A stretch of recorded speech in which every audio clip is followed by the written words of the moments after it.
Assalamualaikum warahmatullahi wabarakatuh. Salam dan bahagia Bapak dan Ibu Guru Penggerak. Nama saya Bejo, calon guru penggerak Angkatan 9 dari Kabupaten Wonosobo. Saya akan memaparkan kesimpulan dan refleksi pemikiran Ki Hajar Dewantara pada modul 1.1 koneksi antar materi. Pengajaran dan pendidikan adalah dua hal yang berbeda. Pengajaran adalah proses memberi ilmu kepada murid agar murid menjadi pandai dan mempunyai kecakapan hidup lahir dan batin. Sedangkan pendidikan adalah menuntun terhadap segala kekuatan kodrat yang dimiliki anak agar anak mencapai keselamatan dan kebahagiaan yang setinggi-tingginya baik sebagai manusia maupun sebagai anggota masyarakat.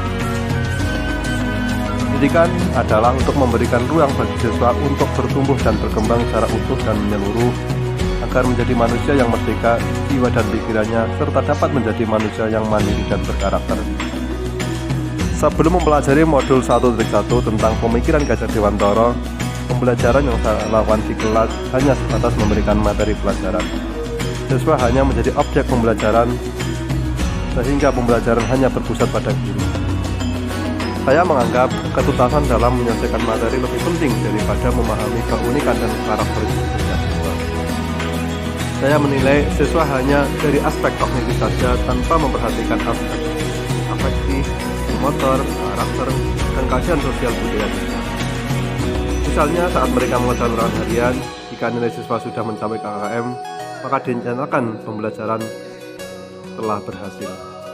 Sebelumnya saya tidak mempedulikan apakah siswa sudah benar-benar paham dari apa yang saya ajarkan atau tidak, karena tujuan pokok saya adalah bagaimana agar semua materi tercapai. Saya pun hanya meminta siswa untuk menghafal materi yang saya ajarkan tanpa memikirkan bagaimana caranya agar materi tersebut dapat dipahami dengan sempurna. Kadang saya merasa bersalah jika banyak siswa yang tidak jelas dalam kegiatan pembelajaran. Namun setelah saya mempelajari modul 1.1 tentang pemikiran Ki Hajar Dewantara, saya menyadari bahwa apa yang saya praktikkan di kelas selama ini tidak tepat. Seharusnya saya melakukan proses pembelajaran secara menyeluruh, bukan hanya aspek kognitif saja, namun juga aspek afektif, motor, karakteristik, serta kondisi sosial dan budaya. Siswa bukan sebagai objek pembelajaran, melainkan sebagai subjek pembelajaran. Artinya siswa memiliki kebebasan berekspresi, mengemukakan pendapat dan berkreasi serta berekspresi. Dengan metode atau model pembelajaran dan media yang tepat, guru seharusnya sebagai fasilitator bagi para siswa. Dalam proses pembelajaran, guru harus sabar, ikhlas, dan tulus agar terwujud pembelajaran yang menyenangkan, dan pembelajaran juga harus berpusat pada murid.